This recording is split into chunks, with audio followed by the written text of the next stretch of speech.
So ayun na nga mga kaming at welcome back sa ating channel. So naghahanap ka ba ng computer na mura at bibili ka ba ng computer na second hand at wala kang alam sa mga parts nito kung maganda pa ba o hindi na. So sa video na to mga kaming tuturo ko sa inyo kung paano tumingin o kumilatis ng mga computer, kung bibili kayo online or malapit kayo doon sa bibilan nyo, kung maganda pa ba yung specs o buo pa ba yung mga parts, kung tatagal ba. Yan. So sa video na to ipapakita ko sa inyo or i-explain ko sa inyo kung paano kayo makakabili ng magandang computer set. So yan sa mga low budget, ano.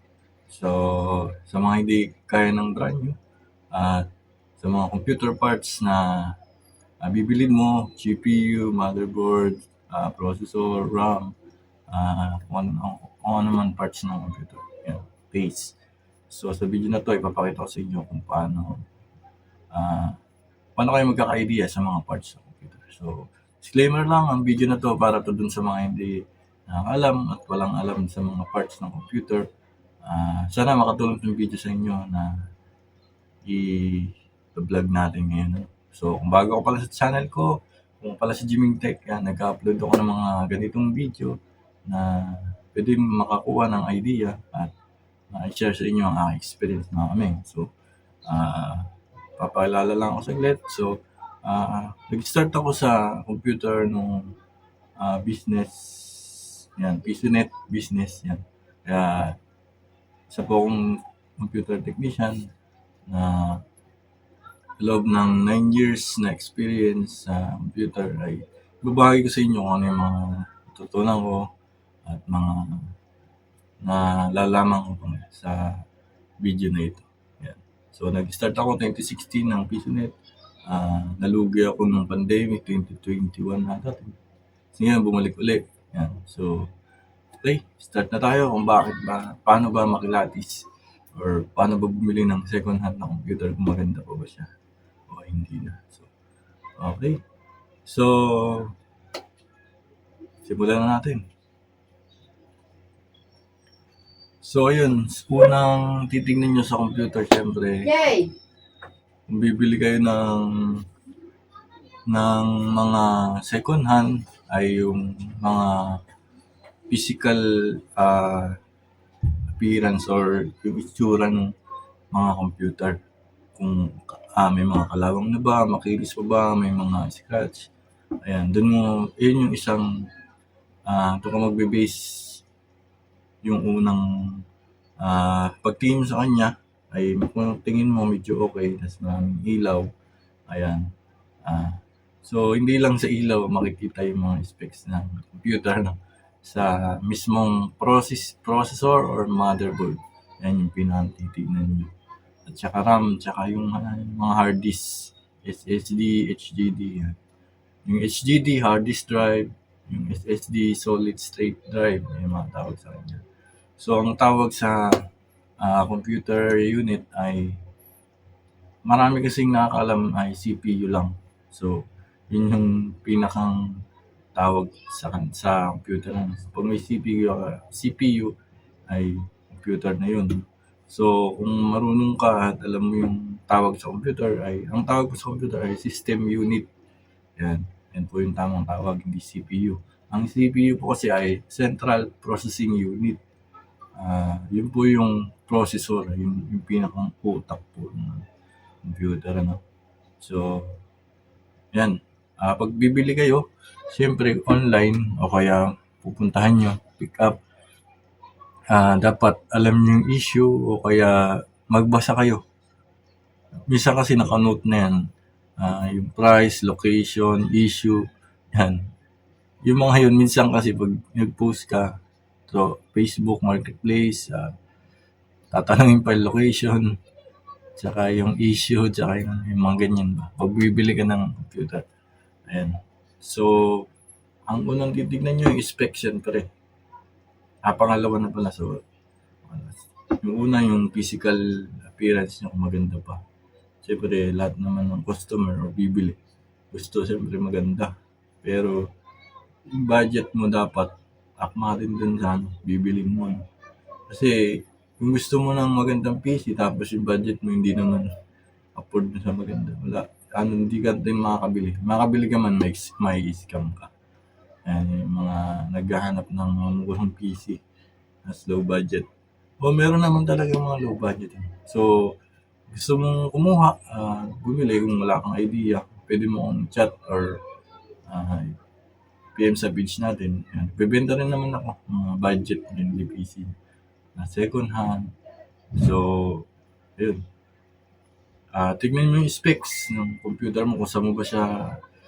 Pag bibili ka ng computer, lagi mong titignan kung saan mo siya gagamitin. Ayan. Sobrang marami kasing specs ng computer na mataas, mababa, mid, kumbaga low, mid, high. Yun yung mga gaming PC yan.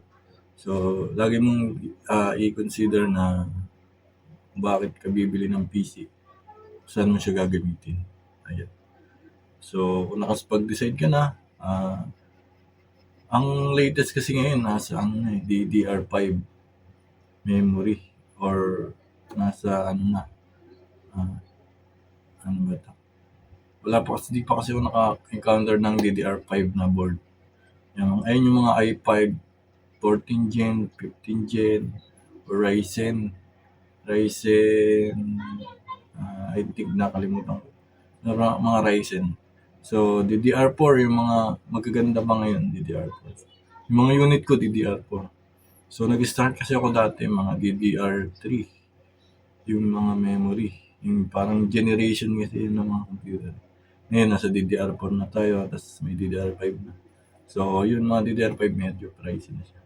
Yan, yung mga titignan nyo, yung mga specs, processor, board, saka yung RAM. Maganda pa ba siya? So, sa hard disk naman, titignan nyo yung health nung, yung kumbaga storage ng computer.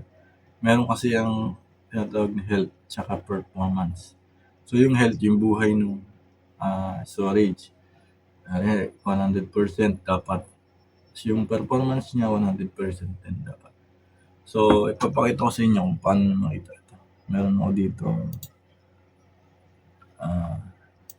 Wait lang. So, ito yung application para makita. Hard disk Sentinel lang. Meron ako dito. So, ito yung aking mga hard disk. Ayan. Ito. 1 terabyte tsaka 120 SSD. Ayan. Makikita nyo dito sa excellent performance, 100%. Health niya, 100%. So, yan, dalawa. 100 parehas. Yan. Dapat ganyan yung health. So, hindi mo kasi makikita kapag hindi naka-install. Or, meron kasing iba na, 99% health, 89, iba-iba. Yan. Gumagana naman talaga yun. So, hindi mo siya mati-check pag bibili mo siya. So, itatanong mo sa seller na pagbibilan.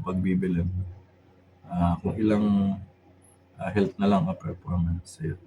So, sa RAM naman tayo. Yung mga RAM kasi may mga tinatawag na megahertz. Yung mga frequency ba ng megahertz ng RAM. So, DDR3, ang maximum niya ay 1600 megahertz. Yan. DDR4, meron siyang 2400 megahertz, 2600 o 26600. 2666 megahertz, 2666. Meron naman 3200 na megahertz na RAM. Yan. Yun yung mga DDR4. So, focus lang tayo dun sa mga parts na dapat malaman nyo. Yun. Yun yung mga So, kung maganda naman yung condition at bibili kayo online, so dapat nyo titignan, dapat video call nyo muna or kung ipalalamog nyo ay dapat kayo yung magbubook, hindi yung seller.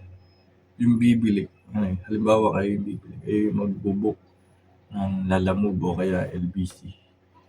Papa-LBC nila. Dapat mag-video call din kayo para nakikita mo ang working yung mga bibilin mo na parts sa computer set. sa mga wala pang masyadong idea. Yan. So, sinishare ko lang sa inyo yung aking experience dito na bumibili na rin kasi ako ng mga second hand. Actually, lahat ng pisonet ko galing sa second hand lang. Yan, siyempre, parang ano lang din yun, mga vehicle, mga sasakyan. So, kung bibili ka ng motor, wala kang alam gaano sa motor, tulad ko. Siyempre, magsasama ako ng mekaniko. Siya yung nakakaalam dun sa tawag dito, yung mga parts na okay pa ba, hindi. Ganun din pag bibili ka ng computer, no? Magsasama ka ng technician or magtatanong ka sa mga technician para hindi ka maloko. Yan. So, alam kasi nila yun ng mga parts na okay pa ba, hindi na. Ayan. So, ganun lang. Ingat lang kayo pag huwag kayo may scam. Kasi pagka sobrang mura, so, dun nadadali yung iba eh. Natetempt kasi sobrang mura. Bibili mo ay sobrang mura. Yun. Papamura ka talaga kasi may scam. Lalo na kung hindi sila nakikipag video call yan. Yung mga sign ng scammer, hindi makipag video call. Yung payment nila, GCash, yung name nila dun sa transaction ay iba. Halimbawa, yung name niya ay John. So, sa GCash na sinend niya, iba yung pangalan. Ay dun, medyo tagilid kasi iba yung pangalan. Pero meron din mga seller na legit kasi hindi iba nga yung okay, ganun lang. Tapos, para di kayo may scam, mas maganda COD. Di bali na magbayad kayo ng dagdag na presyo. Kung hindi kayo marunong talaga sa computer, ay COD. Para ma-check nyo yung computer. Kaya puntahan nyo mismo sa sino man magbibili. Mas maganda yung malapit lang sa inyo. Para pag nagka-problema ka, puntahan mo lang. Bibilang. So, tapos, ipapakita ko na sa inyo. Dahil sa computer na. Meron akong ongoing transaction para hindi lang, para makita nyo din na yung sinasabi ko ay legit. Ito. Wait lang. Hanapin ko lang. May pinalala mo kasi akong GPU o Graphics Processing Unit. So, ito meron. Ito rin yung mga transaction ko sa Lalamove. Ayan. Ito yung ongoing ko. Galing Antipolo to. So, ito yung item. Wala dito. Hindi kita. Iba yung binitsura ng ito. Yan. Dapat, ako yung bibili. Ako yung nag-book. Yan. Para hawak mo yung rider. Kasi pag yung seller yung mag-book, malamang yun. Scam. Okay. So, sa chat, nakita dito yung item. Biglang naglo-load. Ayan yung mga namin. Ito yung item. Dito kasi nabili. Ayan. Toyser. Ayan yung niya. Ito yung bibiling ko. Ayan, cheap. Second hand shop. Ayan. So, bili ko din 600. Okay. Para lang makakita nyo na meron tayong proof. Mahirap yung sinasabi natin. GPU lang, pero yung iba kong transaction dito, mga computer na. Okay. Katulad nito, GPU din. Meron pa dito. Ito modem naman. Ayan, yung mga transaction sa Lalamove. Ayan. So, marketplace ay ingat lang kayo mga kami. So, siguro may nakalimutan pa akong sabihin. Okay naman siguro. So, lagi nyo lang titignan yung mga nila posts. Lagi yan magbabasa yung mga description. Kung may issue ba, wala. Ganyan. Okay? Hanggang dito na siguro yung muna yung ating video. No? So, sa susunod na video, papakita ko sa inyo kung paano bumili or magka-idea kayo, bumili online sa Orange app o sa Blue app na sikat ngayon sa ating online shopping. Yan. So, sa susunod na video, abangan nyo yun mga kami. So, thank you. Sana nakatulong to sa inyong video na to. Nagkaroon ka ng idea kung paano bumili ng mga second hand na computer sa marketplace or online. Okay. Muli, nakatulong sa yung video ay like and subscribe ka na and ring mo yung notification bell para mag-upload ako, ma-update ka sa susunod na video natin. Thank you sa panonood and God bless po mga kaming. And hanggang sa susunod na video. Kita-kits mga kaming. Bye-bye.